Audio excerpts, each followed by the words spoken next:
الحمد لله الذي كفى وسلام على عباده الذين اصطفى أما بعد فأعوذ بالله من الشيطان الرجيم بسم الله الرحمن الرحيم قال الله تبارك وتعالى في قرآنه المجيد وفرقانه الحميد سبحانك لا علم لنا إلا ما علمتنا إنك أنت العليم الحكيم صدق الله العظيم۔ میرے محترم ساتھیوں، آج کی ویڈیو میں ہم بینما اور عندما کی لفظاً اور معناً تحقیق کریں گے۔ تو بینما کی معنوی تحقیق یہ ہے کہ یہ جس اسلوب کے اندر استعمال ہوا ہو تو اس کا ترجمہ ہم جس دوران کے ساتھ کریں گے، اور اس کی دوسری معنوی تحقیق یہ ہے کہ اس کے بعد دو فعل استعمال ہوں گے اور ان دونوں فعلوں کا زمانہ ایک ہوگا اور اس فعل کے اندر امتداد ہوگا۔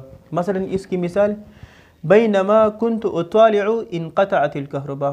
اب بینما استعمال ہوا ہے، اس وجہ سے اس کا ترجمہ ہم جس دوران کے ساتھ کریں گے۔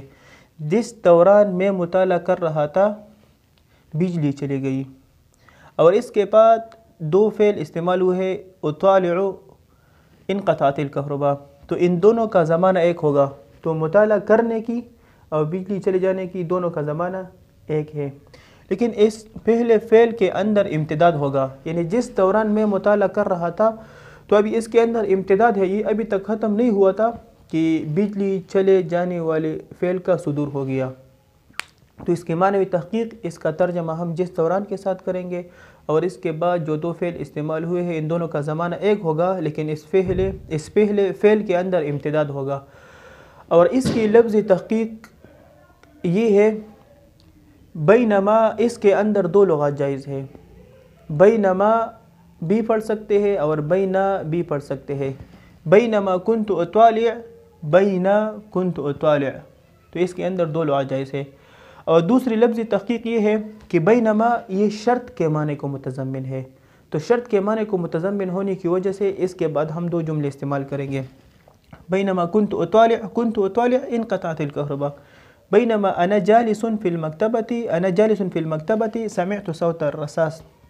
تو شرط کے معنی کو متضمن ہونے کی وجہ سے اس کے بعد ہم دو جملے استعمال کریں گے، اور اس کے بعد جملے فعلیہ بھی لا سکتے ہیں، بینما كنت اطالع، جملے اسمیہ بھی لا سکتے ہیں، بینما انا جالس في المكتبة۔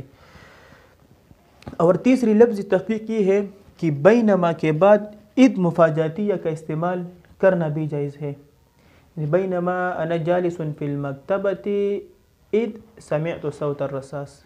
تو اس مفاجاتیہ کا ترجمہ ہم اچانک کے ساتھ کرتے ہیں، تو اس کا ترجمہ اس طرح کریں گے جس دوران میں مکتبے میں بیٹھ رہتا اذ اچانک میں نے صوت الرصاص، میں نے گولیوں کی آواز سنی۔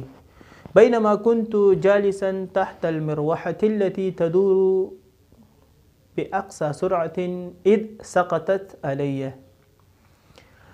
بینما كنت ذاهبا إلى البيت اذ اصطدمت بالسيارة الأخرى۔ تو یہاں پہ اذ مفاجاتیہ، اس کا ترجمہ ہم اچانک کے ساتھ کریں گے، تو بینما کے بعد اذ مفاجاتیہ کا استعمال کرنا بھی جائز ہے۔ عندما، اس کی معنوی تحقیق یہ ہے کہ اس کا ترجمہ ہم جس وقت کے ساتھ کریں گے، یعنی جس اسلوب کے اندر استعمال ہوا ہو تو اس کا ترجمہ ہم جس وقت کے ساتھ کریں گے۔ اور عندما کے بعد جو دو فعل استعمال ہوئے ہیں ان دونوں فعلوں کا زمانہ ایک ہوگا۔ مثال عندما تصل الى البيت فاتصل بي، جس وقت تو گھر پہنچ جائے فاتصل بي، تو مجھے کال کرنا۔ تو اس کا ترجمہ ہم جس وقت گھر پہنچ جائے تو مجھے کال کرنا، اور دونوں کا زمانہ بھی ایک ہے، گھر پہنچنے کی اور کال کرنے کا زمانہ بھی ایک ہے۔ اور یہ للتعلیق فی الاستقبال کے لیے بھی آتا ہے، للتعلیق فی الاستقبال، للتعلیق فی الاستقبال کے لیے اس وقت استعمال ہوگا جب اس کے بعد ہم فعل مضارع ذکر کریں گے۔ عندما تصلو، تو اب اس کا ترجمہ ہم استقبال کے ساتھ کریں گے، جس وقت تو گھر پہنچ جائے، تو یہ للتعلیق فی الاستقبال کے لیے بھی آتا ہے۔ اور للتعلیق فی الماضی کے لیے بھی استعمال ہوتا ہے، لیکن للتعلیق فی الماضی کے لیے اس وقت استعمال ہوگا جب عندما کے بعد ہم جملے ماضیہ لے کر آئے۔ اگر اس کے بعد فعل ماضی کر ہو تو اس وقت للتعلیق فی الماضی کے لیے ہوگا، للتعلیق فی الماضی اس کی مثال خفت كثيرا عندما سمعت نباح الكلب.